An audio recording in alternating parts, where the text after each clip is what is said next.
best level, and you said personally you don't feel like you're playing at your best level. Since when have you felt like that? What's going on with you, and why do you feel like that? Cause no, it's just now. I'm still, I'm playing well. I mean, I'm not. It's just that the receivers are making plays also.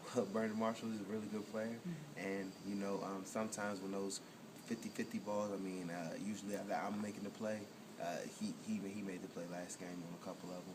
So it's just I got to tighten up on my things and for the touchdown instead of trying to go for the interception, I'm gonna just try to reach out one hand and try to knock it down. Did you see that Jeffrey touchdown that that Cutler threw just over? What would you think of that?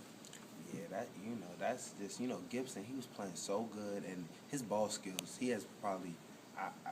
We always joke around with this, but me and Gibson, I compete with him for the best ball skills on the team. On the defensive side, with as far as catching the things and judging the ball. And he's a really, really good judge of it, and he always makes good plays. But just that one the ball, I think he got hit, so you couldn't really judge it, and it went right over his hand.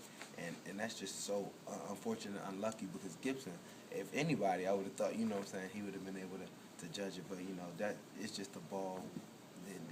Just flooded right over his head. What about the touchdown at the end of the first half? I mean, after Brandon scored the 5-yard touchdown at the end of the first half, you kind of just stood there frozen. I mean, what happened? What was going through your mind? And what happened? Oh, no, because I thought I was going to have a pick. I was like, the last thing in my head was him scoring. I was thinking it's either I'm going to pick this off or it's going to be incomplete. And I dove for it with both hands, and I don't know how he caught it because Jabal, he was standing there like, good play, and so it was a touchdown. Like, and I was just standing there like, how did that ball go in front of you? It just, just kind of shocked. Joe, if you could just explain your injury again and just the recovery process. It's just basically day to day. My hip, and that's all I can say about it. Were you watching the fourth quarter from the locker room?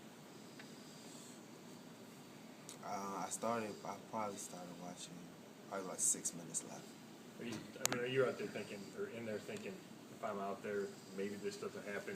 Leon gets pass interference when you would have been out there playing. Any of that stuff go through your head? No, not at all. I mean, Leon, he's been working. He's been working in there with the ones and with the defense. He knows everything. We're comfortable with him out there. I mean, if I was out there, it would have probably been worse because I couldn't really move. So Leon, he's doing all he could do.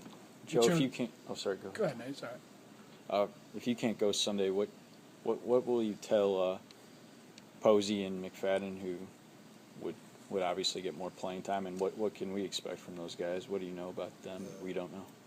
Just they're fighters, they're competitors, and they work hard every single day at practice. I mean, Leon and Posey, just with technique and effort and practice hard and making plays in practice. The main thing I just tell them is, they can't go out there. Don't be afraid. Just go out there and leave it all on the line. As long as they know the calls and know what plays, know the checks, they should be okay because they're talented players. Hey, Joe, the record's essentially the same as it was last year at this time. Are you more encouraged, though? I mean, do you feel like at some point soon this thing's going to take off? Yeah, man. I mean, I really am. I really, really am. And it's hard to keep saying it because the record is the same. We come in here and we still are losing, and I don't want to take any credit for what I'm saying because I really do believe that, and our team believes it. It's just it's I say it all the time, but it's a couple things here and there, a couple plays like the ball flooded over Gibbs' head. Seriously, like he had 2 picks, 1 for 6, and he's so athletic, and it's nothing against Gibbs, but just bad luck. Or just the ball fluttered a little bit too high. So it's not that we can't play with every team. It's not that we can't play with everybody. We just gotta. It's just soon those plays are gonna go our way, and then that's when we can start making things happen. So that's why you think it's going to get better, just because, and you think it's bad luck that. No, it's not bad. I ain't gonna say bad luck. I shouldn't have said bad luck, but Damn, it feels like it. But so then why do you think it's gonna get better? Because we 'cause it has to. I mean, what else we gonna do? Just keep letting shit happen? We gotta start eventually making things happen, and just our D, we were going up, and now it's starting to go down a little bit. We can't let that happen. We want to come out, and I know for sure.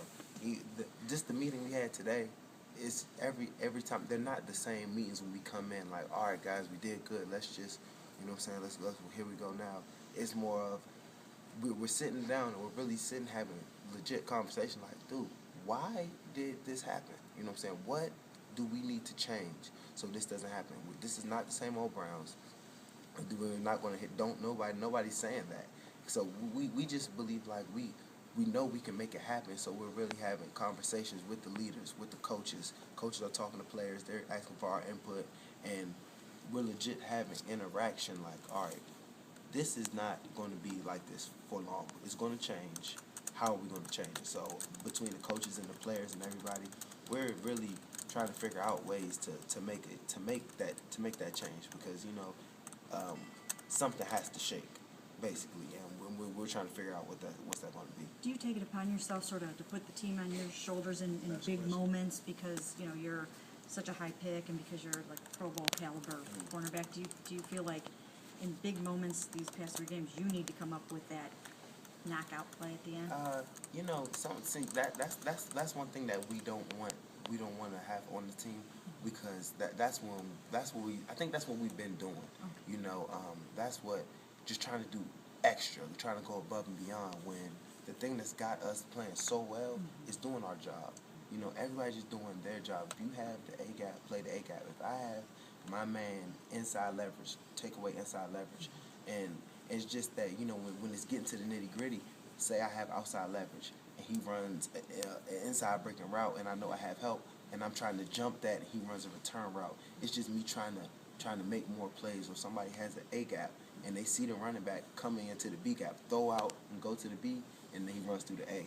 Just little things like that with just everybody trying so hard. Sometimes it's us trying to do too much of trying to make a play. Then you mess up what you need to do of just the fundamentals that got us to holding teams to not that many yards, not that many points. All right,